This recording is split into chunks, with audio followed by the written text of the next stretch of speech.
Good morning, Facebook, YouTube, and Twitter. This is Rich again, back for your first video blog of the day for Sunday, July 19th, 2015, around 7:05 in the morning, Billerica, Massachusetts.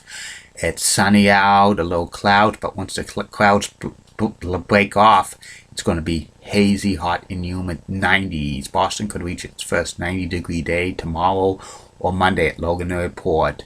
And if it reaches it tomorrow, it will be tied for third for the longest wait for the first 90-degree day of the year. Some news to report. Happy Ice Cream Day in the United States. National Ice Cream Day. I bet many ice cream places will have deals on ice cream and stuff. Maybe free ice cream. Get out and enjoy that. And also some sports news. The LA Angels of Anaheim blanked the Boston Red Sox 3-0 with Porcello pitched another poor game.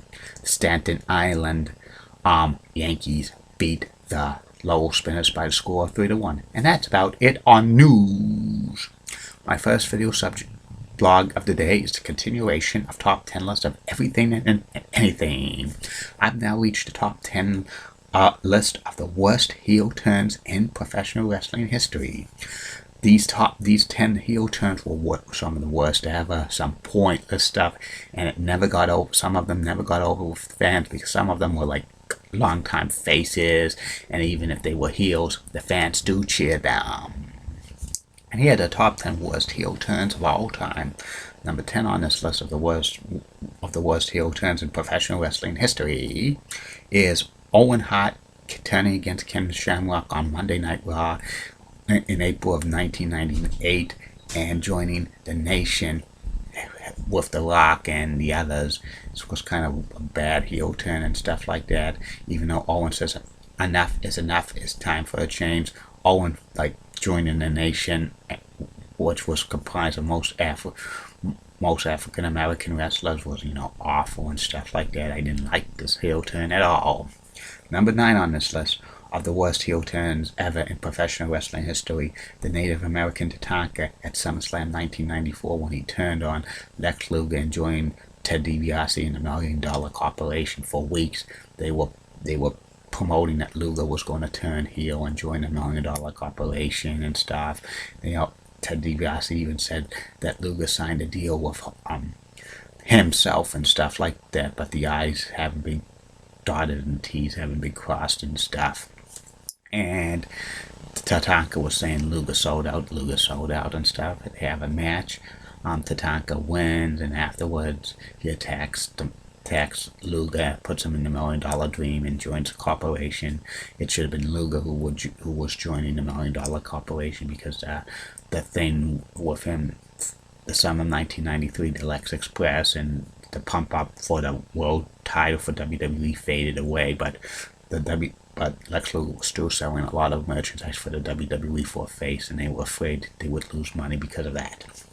Number 8 on this list of the worst heel turns in professional wrestling history, Lex Luger, WCW 1991, when he won the WCW World Title by beating Barry Windham and joining Mr. Hughes and Harley Race. This was very, very odd and stuff. Also, kind of pointless because Windham was a heel and Luger was a face and stuff, and he's kind of switched over. But Ric Flair left WCW and joined the WWE, and WCW needed a top strong heel, and Luger fit the bill and stuff. Even though Luger's great as a heel, his heel turn was very nondescript and stuff, and you didn't see this coming and stuff. And why would and Harley Race and Mr. Hughes not two strong heels.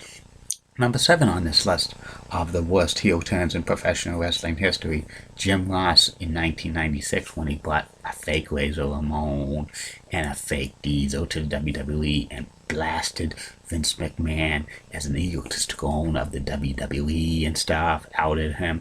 That made Vince a sympathetic baby face and stuff.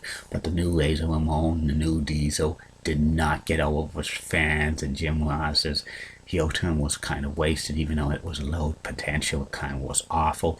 It was supposed to be a WrestleMania 13 match, which was building up to between Vince McMahon and Jim Ross for the ownership of the WWE, but luckily it never happened. It would have been a bad match.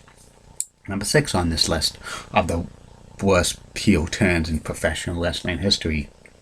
The Undertaker attacking Jim Ross and making him kiss Vince McMahon's ass on Monday Night Raw in his hometown of Oklahoma City in November of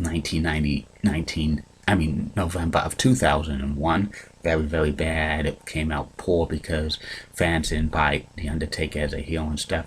I don't know why they would do that to Jim Ross. It seems they always embarrass Jim Ross one way or another. Why couldn't he get revenge on Vince McMahon for once and stuff like that? Beat him up. Maybe like Vince was afraid that Jim Ross was going to shoot on him, but I don't think Jim Ross is a shooter.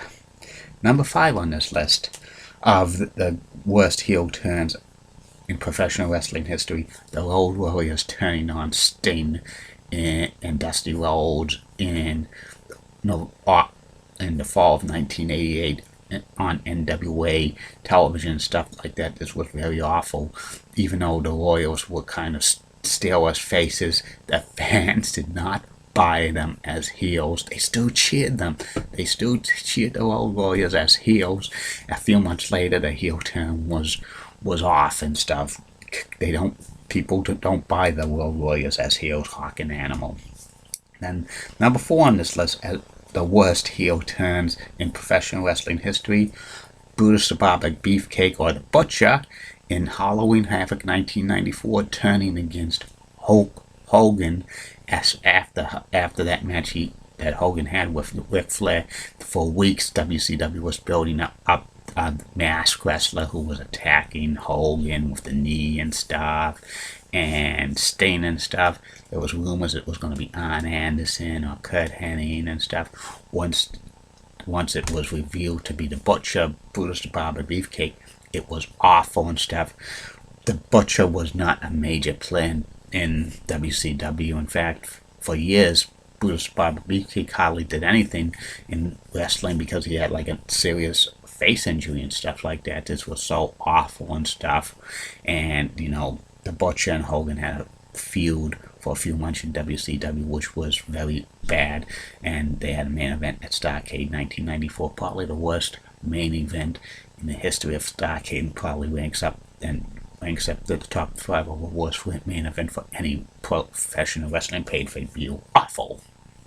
Number 3 on this list of the worst heel turns in professional wrestling history, Linda McMahon in 2005, when she publicly fired JR and kicked him, and where. Very, very awful and stuff. This was a way to get Jim Ross off of television because he was going in for surgery because he suspected of like colon cancer. Luckily, it was not colon cancer and stuff like that, but it was so awful, this angle and stuff. Linda McMahon as a heel was, pitiful. After a couple of times as a heel, it was completely dropped and stuff. Like I say, why did the WWE continue to embarrass JR and stuff like that?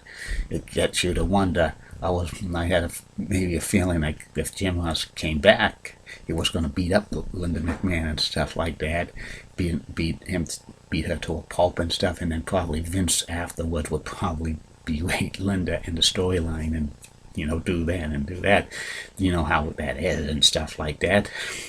Anyway, number 2 on this list of the worst heel turns of all time, Sting in 1999, around the fall of 1999, when he turned against Hulk Hogan at Fall Brawl with the baseball bat and stuff, because people were questioning if Hogan was really a man of his word, because he returned to the red and yellow and stuff. Even Lex Luger was questioning Sting that Hogan couldn't be trusted and stuff, but it was Sting who couldn't be trusted. Sting won the WCW World title over Hulk Hogan at Fall Brawl in 1999 and stuff, and he had a change of attitude and stuff.